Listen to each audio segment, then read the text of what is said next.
जी हाँ, खंडवा शहर की एक मात्र पेंट की दुकान जो है भारत सरकार द्वारा ISO प्रमाणित, जहां आप पाएंगे एशियन पेंट्स और ड्यूलेक्स पेंट्स की सारी रेंज और भारतीय रेलवे में लगने वाला एपॉक्सी पेंट्स। साथ ही हमारे यहाँ वाटरप्रूफिंग केमिकल की सारी रेंज उपलब्ध है और मकान में लगने वाले दीमक का काम भी किया जाता है। अधिक जानकारी के लिए संपर्क करें राजा पेंट्स, बॉम्बे बाजार, खंडवा। आज जो है कुछ लोगों द्वारा SDM कार्यालय में जो है आपकी वक्फ प्रबंधन कमेटी के खिलाफ जो है ज्ञापन सौंपा गया है, उस संदर्भ में क्या कहना चाहोगे आप? देखिए, पंधाना की जो मस्जिद है,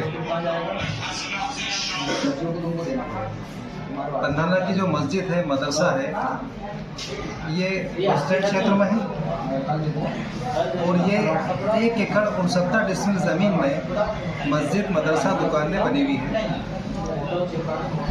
इसके अलावा कब्रस्तान है मुस्लिम समाज का। कब्रस्तान के अलावा कब्रस्तान से लगी हुई ज़मीन जो रिक्त ज़मीन है जिस पर खेती होती है। इसके अलावा ईदगाह है जहां नमाज अदा की जाती है, ईद बकरीद की। ये सारी संपत्ति जो है ये वक्फ संपत्ति है। ये सारी संपत्ति जो है ये वक्फ संपत्ति है और 89 के राजपत्र में, गजट में घोषित है। आप 89 का गजट उठा के देखेंगे तो मैंने जो आपको बताया है ये सारी संपत्ति जो है वक्फ संपत्ति है, वक्फ बोर्ड में घोषित है। अब सवाल ये उठता है, इतने सालों से यहाँ जो इंतजाम चल रहा है, इन लोगों ने वक्फ बोर्ड से बॉडी का गठन क्यों नहीं कराया? वक्फ बोर्ड से रजिस्ट्रेशन बॉडी का क्यों नहीं कराया?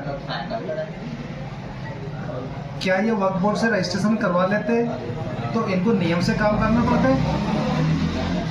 जो वक्फ बोर्ड के नियम है, जो वक्फ बोर्ड एक्ट है, जो वक्फ बोर्ड अधिनियम जो है, उस एक्ट के अंतर्गत, प्रावधान के अंतर्गत जो नियम बना के रखे हैं, उस नियम के अंतर्गत आपको वक्फ संपत्ति का संचालन करना पड़ेगा।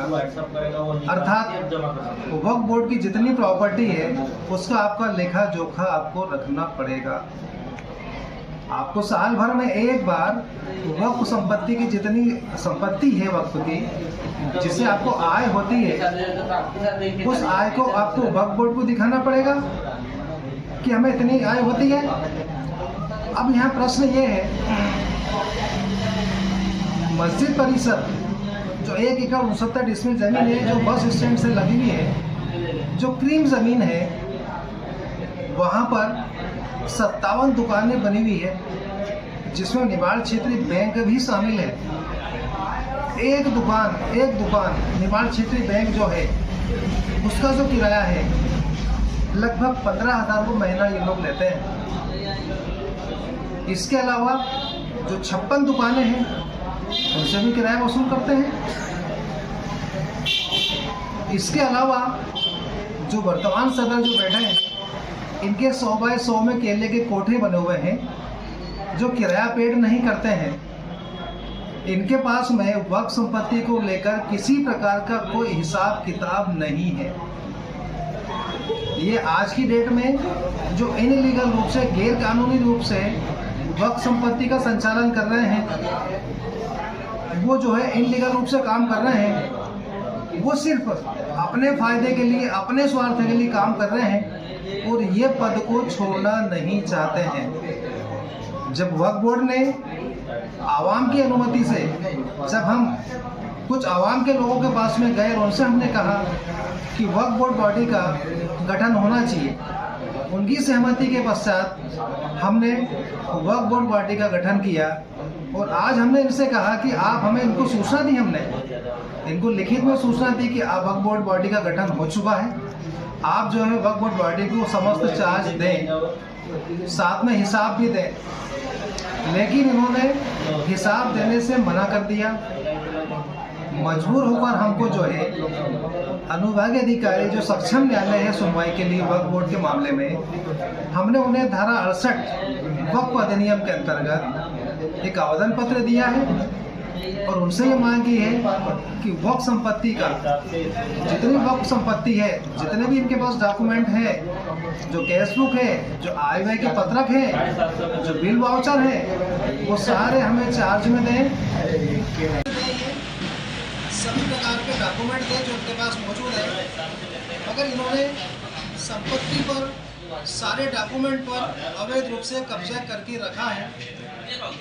और लालच में ये लोग, लालच में इतने अंधे हो गए हैं लोग कि ये ना तो पद छोड़ना चाहते हैं, ना दस्तावेज देना चाहते हैं, और ना ही हिसाब किताब बताना चाहते हैं कि इन लोगों ने क्या किया। आज मैं इन लोगों से पूछना चाहता हूँ कि आप इतने साल से काम कर रहे हो, आप किस लालच में, आप किस फायदे में चार्ज नहीं देना चाहते हो, और आपने ऐसा कौन सा काम किया है जिससे आवाम आपके काम से खुश होकर आपको शाबाशी दे। आपका जो काम है वो इनलीगल है, गैरकानूनी है, क्योंकि आप जो है रजिस्टर्ड बॉडी से रजिस्टर्ड नहीं हो। ना तो वक्फ बोर्ड में आप आज तक रजिस्ट्रेशन के लिए गए हो। आप जो है आम जनता को बेवकूफ़ बना रहे हो, जनता को परेशान कर रहे हो और इनलीगल रूप से काम करना चाहते हो। आपके द्वारा किया जा रहा काम अब जो है करने आपको नहीं दिया जाएगा। मैं आपसे शासन से निवेदन करता हूं मैं, इनसे चार्ज दिलवाए जाने में हमारी हर संभव मदद करें।